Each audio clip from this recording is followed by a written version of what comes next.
Hey, I'm Daisy, and I am 26 years old. My story is one of those things I'd never guess could happen in real life, something you'd expect to see only in movies. Sometimes you have to get unlucky in life to get lucky. So let me start by introducing my ex-husband, Ezra. Ezra and I met each other in a bit of a different way. I was out with my friends, having a good time at a restaurant. Ezra was there, but he was our waiter. I found him really cute. Then one of my friends, thanks to a bit too much alcohol, decided to let Ezra in on the fact that I was interested. Ezra grabbed my number, and we started getting to know each other better. It turned out that there was more to Ezra's story. He had a single mom, Karen, and they were both working like crazy, juggling all sorts of jobs just to make ends meet. But you know what? I did not judge him based on that. I admired him and his mom for their hard work and determination. They were making it work against the odds. Things moved pretty fast, and within a year of dating, we decided to get married. Maybe it seemed a bit quick, but Ezra treated me like a princess with all he had, and Karen was nothing but sweet to me. Even my parents gave us their blessings. Now that I look at it, I wish I could have seen it sooner. It all seemed too good to be true. Ezra used to live with his mom before. However, shortly after our wedding, we found our apartment, and just to clarify, it was financed with my money. At the time, I didn't have an issue with it. We were a team. Ezra was still working as a waiter while juggling various side gigs. Both of us chipped in for our household expenses. Admittedly, I contributed a bit more, but as long as he was trying his best, it did not matter to me. I spent most of my time at home since my job allowed remote work. Ezra, on the other hand, headed to work, sometimes even on weekends. One day, Ezra came up to me and said he wanted to talk about something. Hey babe, can we talk about something? Of course, what's up? You know, my mom's been having a tougher time lately. She's getting older, and managing the house all by herself has become a bit harder for her. Oh yeah, poor Karen. Yeah, I mean, she's struggling with a few things, bills and all. I was thinking, would it be possible for you to send her some money? You know I'm saving up for the business. Well, yeah. How much are we talking about? Not too much, just to help her out. Maybe $600 for now? Yeah, absolutely. Well, I initially thought it was a one-time thing, and sending over $600 wasn't a major concern, so I went ahead and transferred the money into her bank account. But then I realized this was just the tip of the iceberg. Karen started asking for money way more frequently. Groceries, electricity bills, you name it. If there was an expense, she'd reach out for cash. I was her emergency contact when she needed to go to the flea market because she would make me pay for it. She even began taking me to stores like Target to buy appliances and stuff for her home. She started buying stuff she didn't even need. It was getting seriously out of hand. I brought this up with Ezra, hoping he would say something to Karen, but he explained that he found it hard to say no to his mom. The problem was that I was essentially taking care of two households. I had my own financial goals, saving up for a house or maybe a new car down the line. The need to save was crucial, so I had to make a move. I called Karen up. Hey Karen, how are you? I am very well, dear. I was just watering herb pots in the kitchen. You know? Yeah, it's important to keep all of them fresh. Tell me about yourself. When are you coming to see me? I have been missing you. We could go have a day out and have some fun. About that, I have been meaning to talk to you about something, Karen. Yes, my darling, what is it? So, I've been helping out with money, covering groceries and bills. But, to be honest, I can't keep doing that anymore. Wait, what? Does Ezra know about this? He is the one who asked you to help me out. Yeah, I get that. But I also got to think about my future. Like saving up for stuff, Seriously? So now my needs do not matter? Asking for help isn't exactly fun for me either. Karen, it's not like that. I'm not saying your needs don't matter. I can't keep throwing money around. This is unbelievable. Ezra told me you'd take care of me, and now you're changing your tune? It's not about abandoning anyone. So you're just gonna ditch me when I need help? No, Karen, that is not it. I've helped out loads, but I can't mess up my own financial situation. And, I have to be honest, I've noticed some things too, like buying that microwave when the old one was perfectly fine. And on those trips to Target, you load up on stuff that you don't even need. We end up in expensive restaurants and malls in the name of spending quality time, and I end up paying every time. Well, I deserve to treat myself sometimes. You are just a selfish woman, Daisy. You're just like all those other people who turn their backs when things get tough. Well, you know what? Don't bother helping at all then. I don't need your selfishness in my life. And then she just hung up on me. I tried calling her a bunch of times, and I even got Ezra to give it a shot. But when he got through to her, she straight up told him she didn't want to talk to me unless I was still handing out the cash. I was genuinely shocked. It felt like she was just using me, like our relationship only mattered if I was still giving her money. I didn't want to talk to me unless I was still handing out the cash. I was genuinely shocked. It felt like she was just using me, like our relationship only mattered if I was giving her money. I felt like I was just a walking ATM to her. I found it really disrespectful. So I talked with Ezra. I told him that if she had such conditions to talk to me again, I didn't want to engage with her at all. I cut her out of my life. As simple as that. Ezra still went to visit her, but she never bothered coming over to our place. Life moved forward, but after seeing her true colors, I wasn't exactly prepared for what came next. One day, Ezra went out to grab some pizza for dinner and left his phone behind. That thing started ringing non-stop.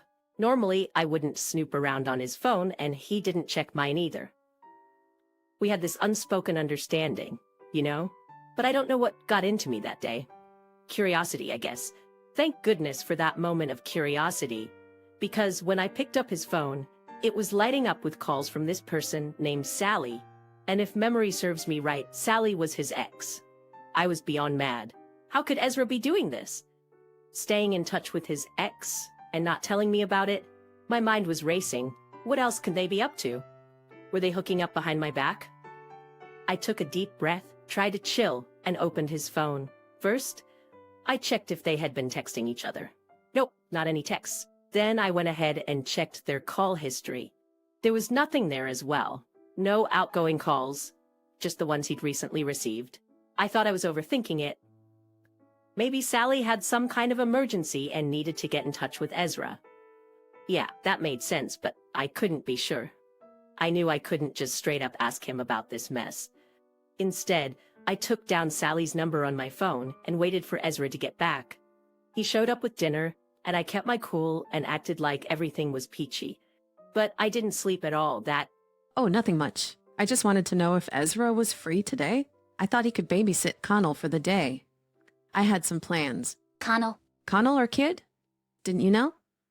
What? I hope this is a sick joke you're playing on me. Oh my God, you gotta be kidding me. He hasn't told you? Not a word. Wow.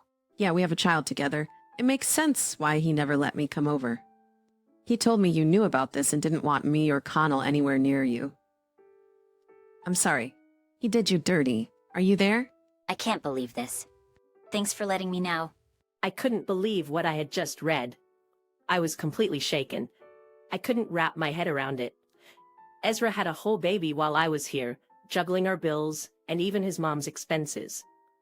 I was working my tail off, all for a better future for us.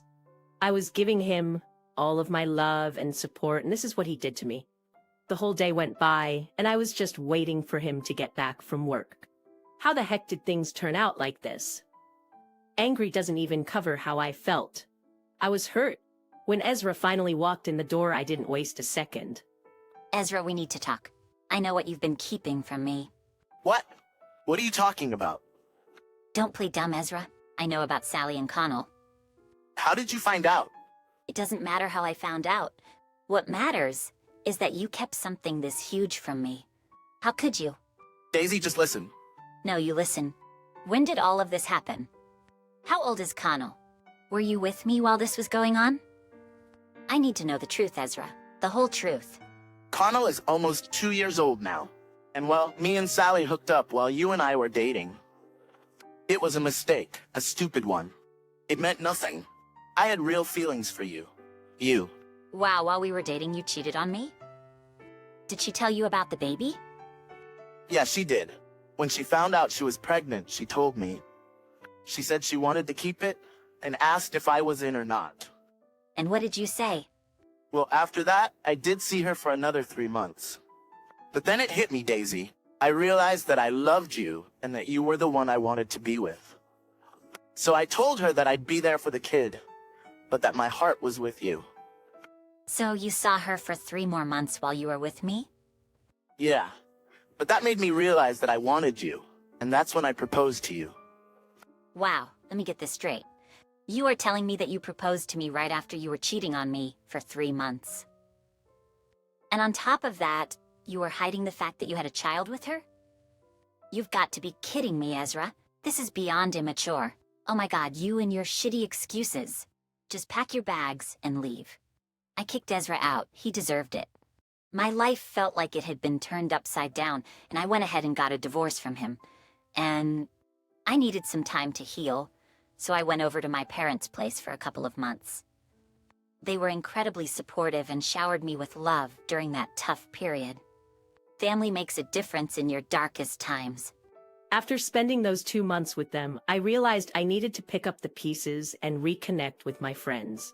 My social life had taken a major hit, and while I wasn't completely over what had happened, I knew I couldn't stay in that low place forever.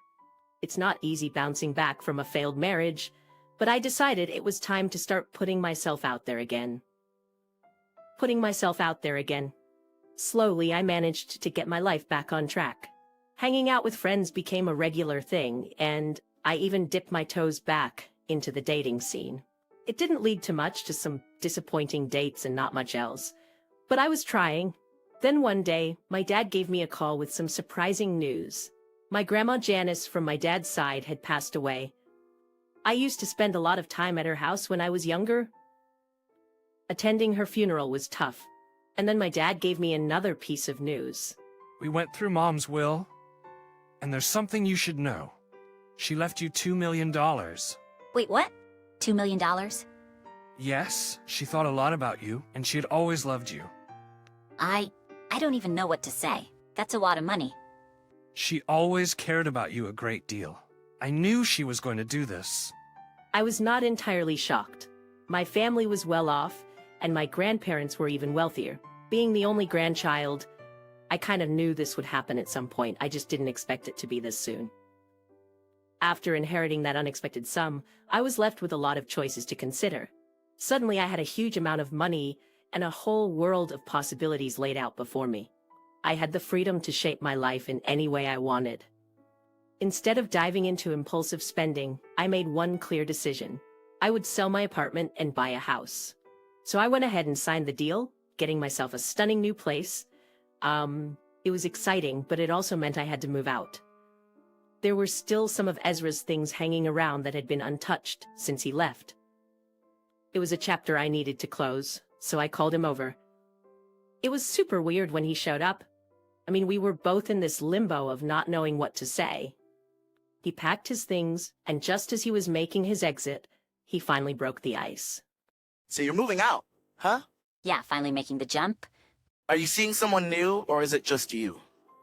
Nah, it's just me. Got myself a house over on 12th Avenue. Oh, nice. 12th Avenue, huh? That's some good real estate. It must have been an expensive purchase. Yeah, it's a cool spot. I got a little boost from my grandma. She passed away and left me $2 million. Whoa, seriously? That's, well, good for you. I'm sorry about your grandma. Yeah, thanks. Anyway, I've gotta run. Yeah, no problem. I'll head out. With all my stuff moved and the chapter closed, I settled into my new place. Life was looking up. Let's just say it was a pretty posh neighborhood. I made friends with my neighbors, and we used to enjoy wine together on the weekends. I even joined the local tennis club and started making some new friends. It was like a whole different upgrade. But then one fine day, someone I never expected to face again showed up at my doorstep. I opened the door and there she was, Karen. I invited her in. Someone I never expected to face again showed up at my doorstep. I opened the door and there she was, Karen. I invited her in. I'm sorry about everything that went down between us. What are you doing here, Karen? I'm sorry about everything that went down between us. What are you doing here, Karen? Well, I heard about your inheritance and, condolences for your grandma. Seriously, why are you here? Daisy, Let's try to put everything behind us. I want you to be a part of the family again. Are you serious right now, Karen?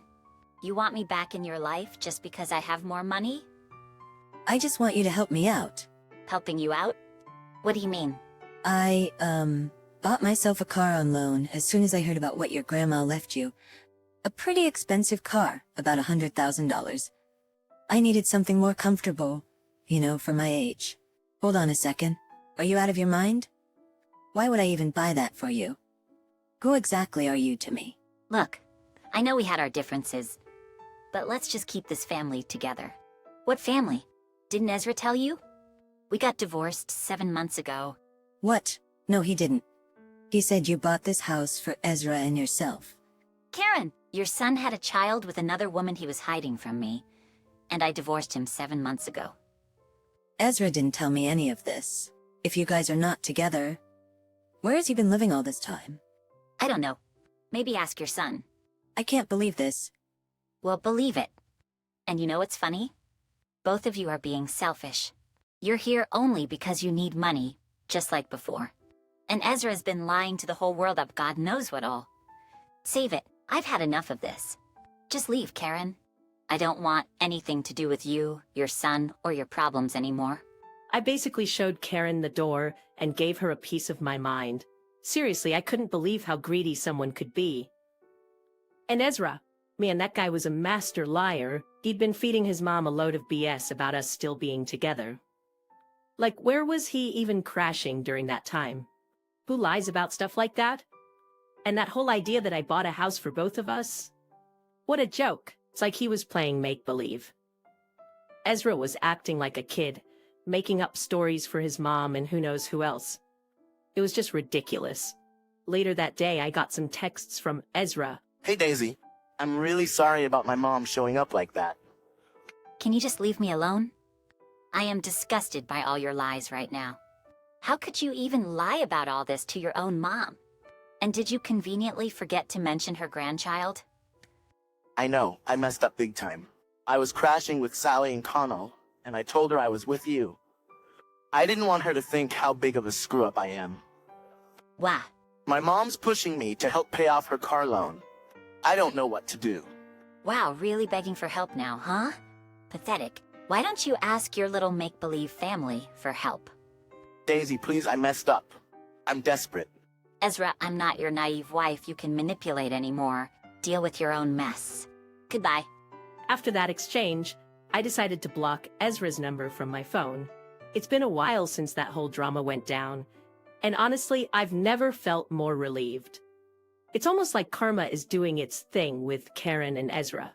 I have no idea if they managed to sort out that car loan mess, but they're getting their fair share of what they deserve. They treated me terribly, and now life's throwing it back at them. As for me, I'm living a good life.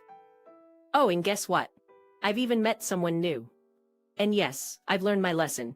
Background checks are a must now. You know what they say, you reap what you sow.